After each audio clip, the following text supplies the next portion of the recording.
Kasi magugulantang ang buong bansa pag siniwalat ko kung sino yung nagsabi sa amin. Hindi ko inaakalang aabot sa punto ng buhay ko na ako, isang Marcos, magtatanggol ng 1987 Constitution. Isang tao ang inaatupag ng ilang mambabatas na nagiging mambubutas ng sikmura ng taong bayan. Ang NOEL at term extension ay buhay na buhay sa mga patay na patay sa kapangyarihan. Kung nagsisinungaling ang mga nagsumbong sa akin, kung sasabihin kasinungalingan ang sinabi ko ngayon, magiging masaya akong mapatunayan na mali ako dahil ibig sabihin nun, mananalo ang tama. Bakit nagpalit ng liderato sa Senado? May I be allowed to humbly move to declare all seats vacant, Mr. President? With 13 affirmative votes, 10 negative votes, and 1 abstention, the positions in all the positions in the Senate is hereby declared vacant. Bakit ito nilusog?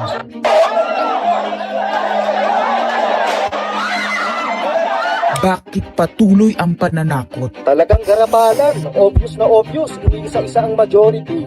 Bakit may panggigipit? Pinakakasuhan ng Ombudsman si Senator Rodante Marcoleta ng plunder at indirect bribery.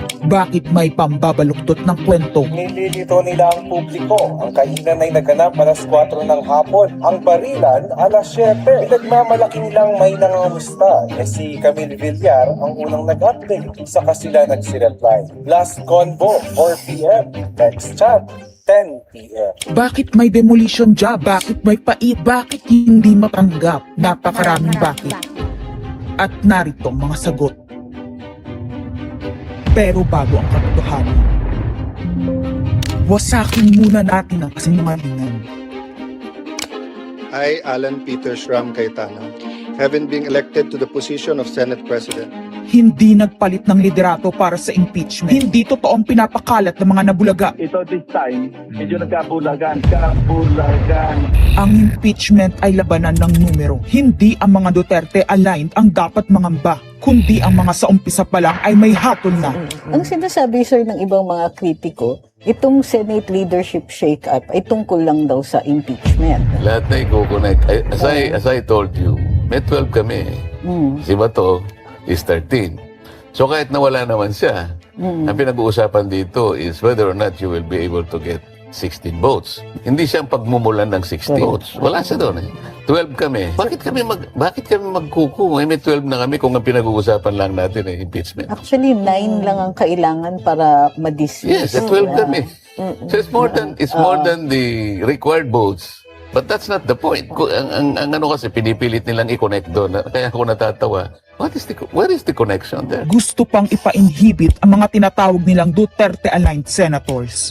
Nananawagan pa ng partial kuno at pagiging patas. Pero sa publiko, may mga pahayag na hindi makakatakas. While VP Sara is in power, the threat of a full-blown Duterte comeback is still a very real and present danger. Bakit ganito ang desperasyon? Bakit hindi maikubli ang gigil? No. Bakit natataranta ang lahat? Mr. Speaker, I move to endorse to the Senate the resolution setting forth the articles of impeachment. Narito ang pagsisiwala. Noong April 22 sa Soler, nagkita si Tito Soto at House Speaker D para pag-usapan kung ano ang papakialaman sa 1987 Constitution habang nakaupo si Bongbong Marcos. Kasama ni House Speaker D ay si South Cotabato Congressman Ferdinand Hernandez. Kasama ni Soto ay ang dating Senate Secretary na si Mark Mendoza. Konas ang gusto nilang mode ng charter change. Muling isinusulong sa Kamara ang charter change o pag-amyenda sa konstitusyon sa pamamagitan ng Constitutional Convention. Is something big brewing inside the government to claims of a possible no election scenario? Ang pag-aamyenda ng konstitusyon sa pamamagitan ng Constituent Assembly. At para makakuha ng suporta sa Senado at sa Kongreso, ito dapat ang mga nilalaman.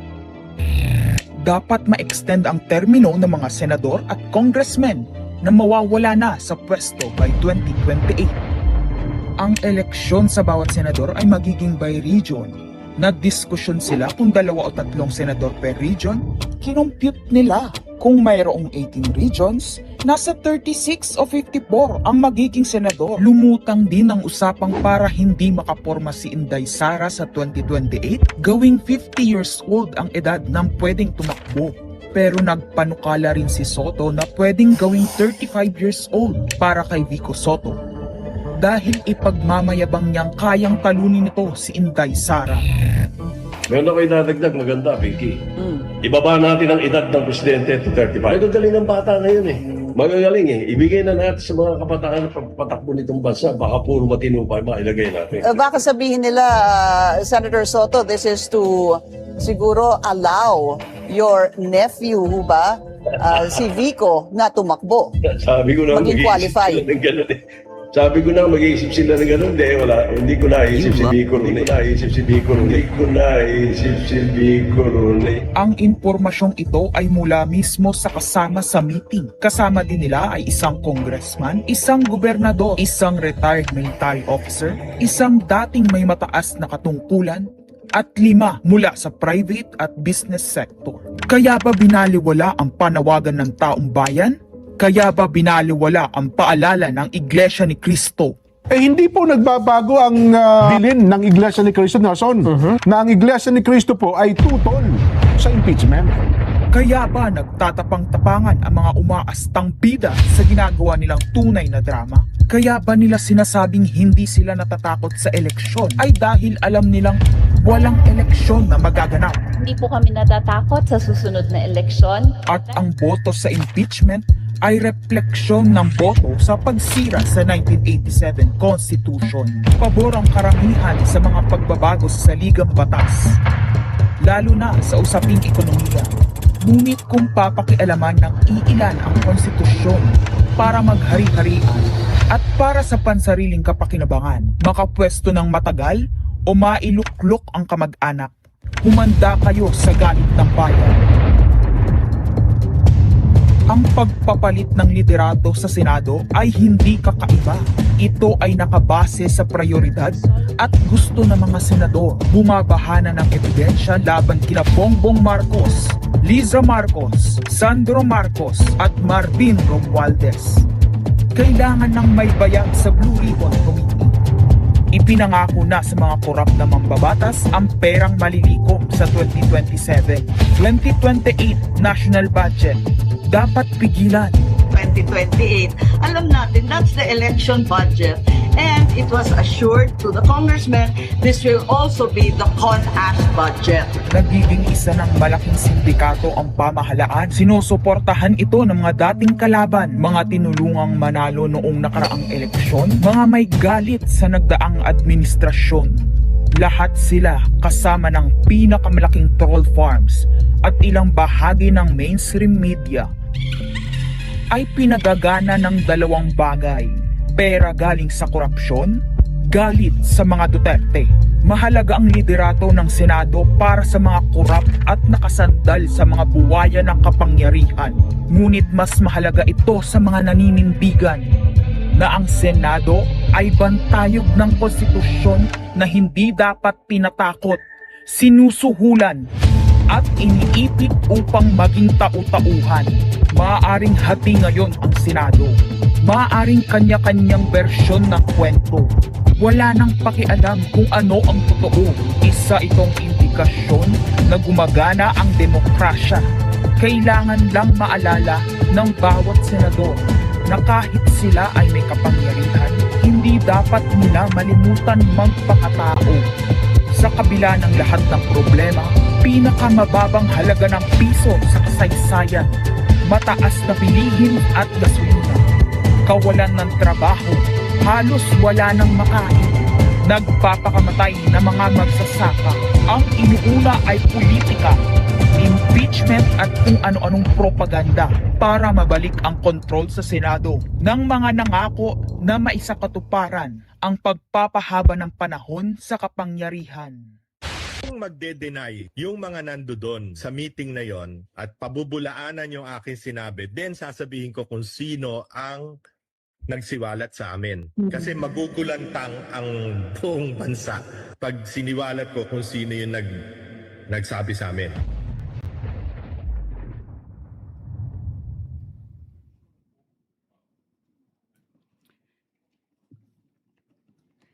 Impeachment, no elections, term extension. Ito ang inaatupag ng ilang mambabatas na nagiging mambubutas ng sikmura ng taong bayan. Inuuna ito kesa gutom, trabaho, kalusugan, kabuhayan. Gusto nilang pahabain ang paghihirap ng Pilipino, gusto ata nilang gumapang ang bayan sa dusa, gaya ng paggapang ng mga buhaya sa kaban ng bayan at konstitusyon. Ginoong Pangulo, Ginang Pangulo, hindi ko inaakalang aabot sa punto ng buhay ko na ako, isang Marcos, magtatanggol ng 1987 Constitution, isang saligang batas na isinulat laban sa aming pamilya. Pero sa huling pagbisita ko sa libingan ng mga bayani sa puntod ng aking ama, pinaalala ako ng mga katagang nakasulat sa kanyang himlayan, Pilipino. At bilang Pilipino, bilang isang lingkod bayan, bilang isang kaisa-isang anak ni Ferdinand Marcos na may lakas ng loob na tumindig para sa ating bansa, dapat protektahan natin ang saligang batas ng Pilipinas. Nitong mga nakaraang linggo, hindi lang ako basta Pilipino, hindi lang ako basta senador. Naging reporter pa at vlogger dahil walang mag-cover sa totoong nangyayari. Pero napakaraming nagko-cover up sa mga korap na politiko. Kung meron nakakaalam sa galit ng bayan pagdating sa pagpapahaba ng poder sa kapangyarihan, nasa unahan na ako ng listahan. Hindi ako makakapayag na walang maisabuhay sa mga aral ng kasaysayan.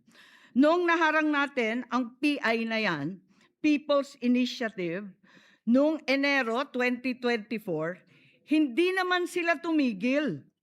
Noong 12 ng Agosto 2025, unang inihayag ni Bongbong Marcos ng ating Pangulo na hindi niya tututulan ang isang Constitutional Convention o CONCON upang ayusin umano ang mga butas sa saligang batas, kasunod ng pahiwatig ng Kongreso na sumusuporta nito.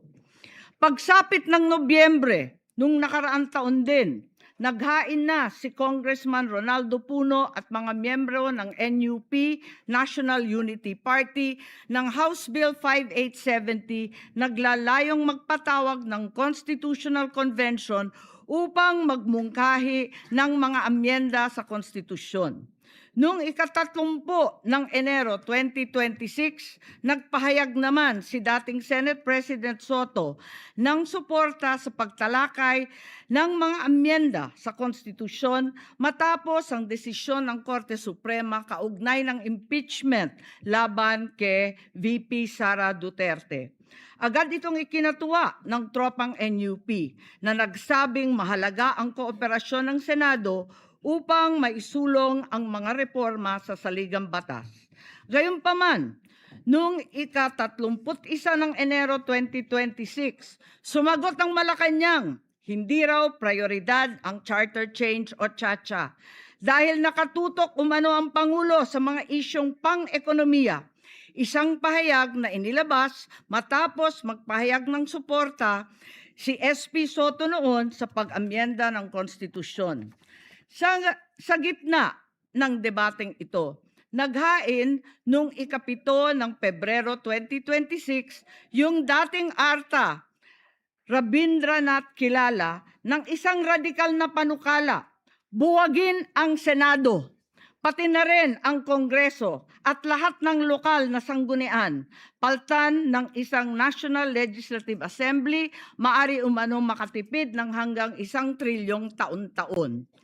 Noong nakaraang buwan, formal din hinikayat ni Congressman Puno at ng NUP ang liderato ng Kamara na simulan ng pakikipag-usap sa Senado hinggil sa charter change sa pamamagitan ng Constitutional Convention. Ginamit pa nila ang pagiging bukas ni SP Soto sa constitutional amendments bilang oportunidad para sa koordinasyon ng dalawang kapulungan. Sa huli, noong 14 ng Mayo 2026, mariing itinanggi ng Malacanang ang akusasyon ni Senate President Alan Peter Cayetano na sinusubukan ng palasyo pahinain ang Senado. Binigyan diin ng palasyo na hindi pinag-uusapan ng Tsa-Tsa at inulit ang pananaw ng Pangulo na hindi ang pag-amyenda ng saligang batas ang sagot sa kasalukuyang problema ng bansa. Ngunit hindi ito ang nangyayari sa labas ng palasyo. Ang NOEL at term extension ay buhay na buhay sa mga patay na patay sa kapangyarihan. Pagkat sa kasalukuyang ika-20, ika-20 Kongreso, maraming panukalang naglalayong baguhin ang konstitusyon. Mula sa House Bill 368 ni Congressman Abante na nagsusulong ng CONCON hanggang sa resolution of both houses number 1 ni Congressman Garbin. Sinundan pa ng resolution of both houses number 2 naglalaman ng mungkahing ibaba sa 35 anyos ang minimum age requirement ng presidente at ang vice-presidente 30 ang edad.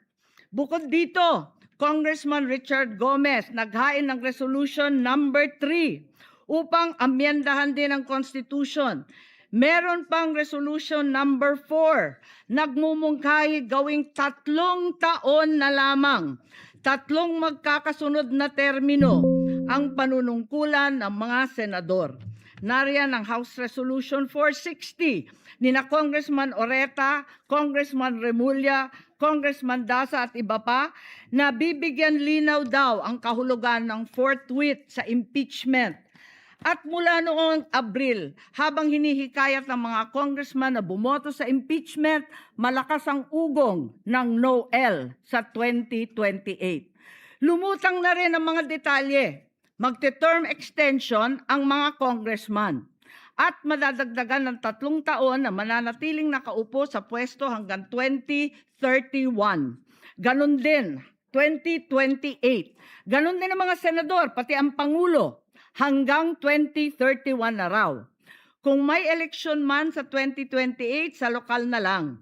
Kaya, Visayas o Mindanao ka man, suportado ng iglesia o hindi, walang problema dahil walang eleksyon. Kaya ang tanong ngayon, ayaw ba talaga ng palasyo sa Tsa-Tsa o kunwari lang? O talaga bang wala ng respeto sa Pangulo? Bukod kay Lito Banayo, napakarami kong sources patungkol sa mga meeting na naganap para sa isinusulong na Constituent Assembly o CONAS. Mga kalipunan ng mga politikong hindi nananalo sa mga matataas na posisyon, inaambisyon nila. Kung hindi kayang manalo sa boto, baguhin na lang ang konstitusyon. Noon pa man, hindi ako naging hadlang sa pagbabago. Kumpara lamang sa ekonomiya at ikagiginhawa ng buhay ng Pilipino.